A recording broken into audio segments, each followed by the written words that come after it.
भौतिक राशियों का मापन एवं सार्थक अंक। तो देखिए भौतिक राशियां क्या होती हैं, तो आपका पहला हेडिंग है भौतिक राशियां, ठीक है, फिजिकल क्वांटिटीज, ठीक है। तो इसका डिफिनेशन क्या होगा, वे सभी राशियां जिन्हें एक नियत संख्या द्वारा व्यक्त किया जा सकता है तथा प्रत्यक्ष रूप से मापा जा सकता है भौतिक राशियां कहलाती हैं। ठीक दोस्तों, वे सभी राशियां जिन्हें एक नियत संख्या द्वारा व्यक्त किया जा सकता है तथा प्रत्यक्ष रूप से मापा जा सकता है भौतिक राशियां कहलाती हैं। ठीक दोस्तों, आया समझ में। देखिए एक बार और, वे सभी राशियां जिन्हें एक नियत संख्या द्वारा व्यक्त किया जा सकता है तथा प्रत्यक्ष रूप से मापा जा सकता है भौतिक राशियां कहलाती हैं। एग्जाम्पल में कैसे, उदाहरण में क्या हो जाएगा, लंबाई, द्रव्यमान, समय आदि। लंबाई होता है जो दोस्तों, ऐसे लंबाई होता है, ये भी आपका लंबाई भी होगा भौतिक राशियां में, द्रव्यमान भी होगा, समय भी भौतिक राशियां में आएगा, ठीक है ना, एग्जाम्पल में है। ठीक है दोस्तों, अगला हेडिंग है क्या है आपका, मापन, ठीक है। अगला हेडिंग है आपका मापन। तो मापन का डिफिनेशन क्या होगा, मेजरमेंट, ठीक है, इसका इंग्लिश वर्ड है मेजरमेंट। अब देखिए इसका डिफिनेशन क्या होगा, किसी भौतिक राशि का परिमाण संख्याओं में व्यक्त करने को मापन कहा जाता है।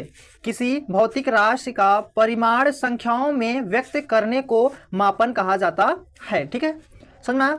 अब देखिए उसके आगे, भौतिक राशियां मानक के दो तत्वों की आवश्यकता होती है। ठीक है, भौतिक राशियां मापने के दो तथ्यों की आवश्यकता होती है। पहला है मानक मात्रक, ठीक है, स्टैंडर्ड यूनिट, ठीक है।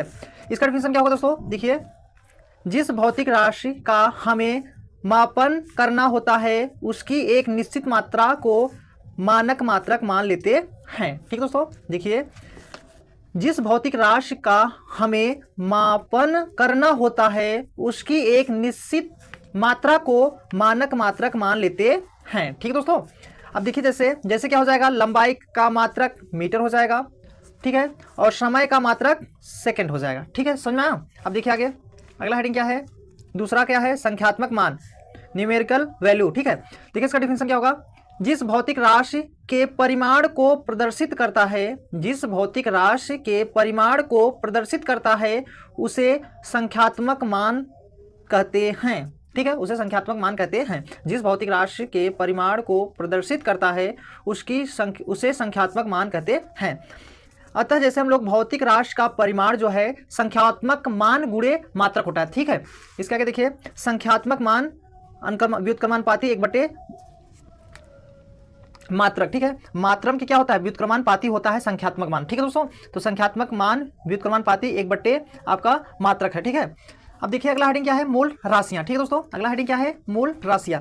तो देखिए दोस्तों, ये जो मूल राशियां हैं इसका डिफिनेशन क्या होगा, ठीक है, वे भौतिक राशियां जो अन्य राशियों से स्वतंत्र होती हैं तथा जिन्हें व्यक्त करने के लिए अन्य भौतिक राशियों की आवश्यकता नहीं होती है, मूल राशियां कहलाती हैं।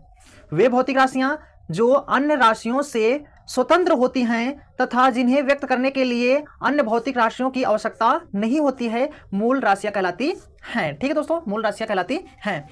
अगला हेडिंग है मूल मात्रक। ठीक है, मूल मात्रक किसे कहते हैं, देखिए दोस्तों, मूल राशियों को व्यक्त करने के लिए उपयोग में लिए गए मात्रक मूल मात्रक कहलाते हैं। ठीक दोस्तों, मूल मात्रक क्या है, इसका डिफिनेशन, मूल राशियों को व्यक्त करने के लिए उपयोग में लिए गए मात्रक मूल मात्रक कहलाते हैं। ठीक दोस्तों, समझ में आया। अब देखिए अगला क्या है, मूल राशियां और मूल मात्रक। ठीक है, तो देखिए मूल राशियां जो होती हैं, जैसे लंबाई का क्या हो जाएगा, मीटर हो जाएगा, ठीक है, और द्रव्यमान का किलोग्राम, समय का सेकंड हो जाएगा, ताप का केल्विन हो जाएगा, ज्योति तीव्रता का कैंडिला हो जाएगा, और विद्युत धारा का एम्पियर हो जाएगा, पदार्थ की मात्रा का मोल हो जाएगा। तो जो लंबाई है दोस्तों, लंबाई क्या हो जाएगा, मीटर, मीटर हम लोग एम से लिखते हैं प्रतीक में। ठीक है, द्रव्यमान जो होता है किलोग्राम, केजी से लिखते हैं, समय जो है सेकंड आपका एस से लिखेंगे, ताप जो है केल्विन के से, ज्योति तीव्रता कैंडिला सीडी से, विद्युत धारा एम्पियर ए से, पदार्थ की मात्रा मोल जो होता है एमओएल से। ठीक है, अब अगला हेडिंग देखिए क्या है दोस्तों, व्युत्पन्न राशियां। ठीक है, अगला हेडिंग क्या है, व्युत्पन्न राशियां। तो इसका डिफिनेशन क्या होगा दोस्तों, व्युत्पन्न राशियां का, तो देखिए, वे भौतिक राशियां जो मूल राशियों की सहायता से प्राप्त की जाती हैं व्युत्पन्न राशि कहलाती हैं। ठीक है, वे भौतिक राशियां जो मूल राशियों की सहायता से प्राप्त की जाती हैं व्युत्पन्न राशि कहलाती हैं। ठीक दोस्तों, जैसे क्या हो जाएगा, जैसे क्षेत्रफल, आयतन, बल, दाब, चाल आदि। ठीक है, जैसे क्या हो जाएगा, क्षेत्रफल हो सकता है, आयतन, बल, दाब, चाल आदि। ठीक है दोस्तों, अब देखिए जो व्युत्पन्न राशियां जो व्युत्पन्न राशियों के मात्रक व्युत्पन्न मात्रक कहलाते हैं। व्युत्पन्न राशियों के मात्रक व्युत्पन्न मात्रक कहलाते हैं। ठीक है दोस्तों,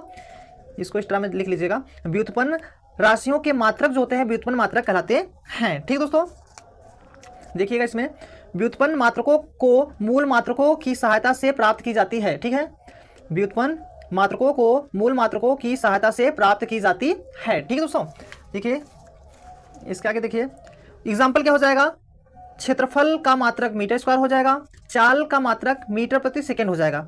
ठीक है, आदि व्युत्पन्न मात्रक हैं। ठीक है, ये सभी हो जाएंगे। ठीक है दोस्तों, तो आई होप आपको अच्छे से वीडियो समझ में आ गया होगा परिभाषा। तो दोस्तों मिलते हैं फाइनली अगले वीडियो में। जय हिंद, वंदे मातरम।